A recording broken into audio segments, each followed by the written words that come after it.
এই সব সাংস্কৃতিক উপকরণ গত ১৯ ডিসেম্বর রাতে বাংলাদেশ উদীচী শিল্পগোষ্ঠীর কেন্দ্রীয় কার্যালয়ে দুর্বৃত্তদের হামলা ও আগুনে ভস্মীভূত হয়ে গেছে। ওই ঘটনায় পুড়েছে উদীচীর ৫৭ বছরের সংগ্রামী সাংস্কৃতিক ইতিহাসের অমূল্য স্মারক, অসংখ্য নথিপত্র, দুর্লভ গ্রন্থ, বাদ্যযন্ত্র, নাটকের কস্টিউম, প্রপস সহ নানা সাংস্কৃতিক উপকরণ। পুড়ে গেছে অগণিত শিল্পী ও সাংস্কৃতিক কর্মীর স্মারক, স্মৃতি, স্বপ্ন আর ভালোবাসা, যা এখন কেবলই স্মৃতি।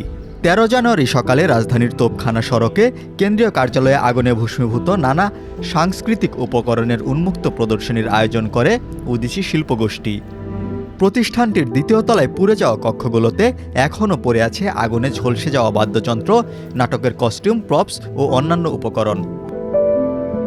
উদীচী শিল্পগোষ্ঠীর একাংশের সাধারণ সম্পাদক জামশেদ আনোয়ার তপন অভিযোগ করেন, তাদের কার্যালয়ে দুর্বৃত্তরা আগুন দেওয়ার আগে আইনশৃঙ্খলা রক্ষাকারী বাহিনীর কাছে সাহায্য চাওয়া হয়েছিল, কিন্তু একজন পুলিশ সদস্যও এগিয়ে আসেননি।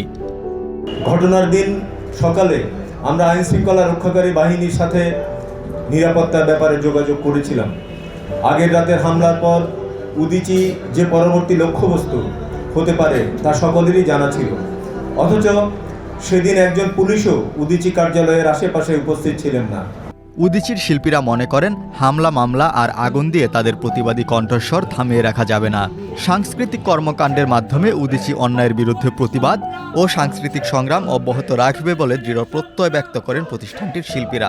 আপনার এই আগুন দিয়ে আমাদের যেসব কণ্ঠ, এসব কণ্ঠকে স্তব্ধ করা যাবে না। আমাদের কণ্ঠ আরও দ্বিগুণভাবে উৎসাহিত হয়েই সামনের দিকে এগোবে। ১৯ তারিখ আমাদের হামলা হয়েছে, আজকে ২০ দিন।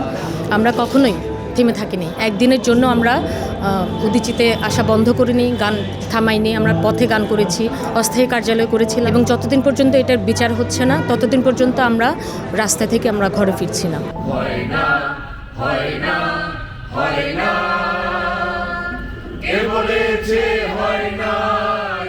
প্রদর্শনী চলাকালে উদীচীর শিল্পীরা প্রতিবাদী গান পরিবেশন করেন।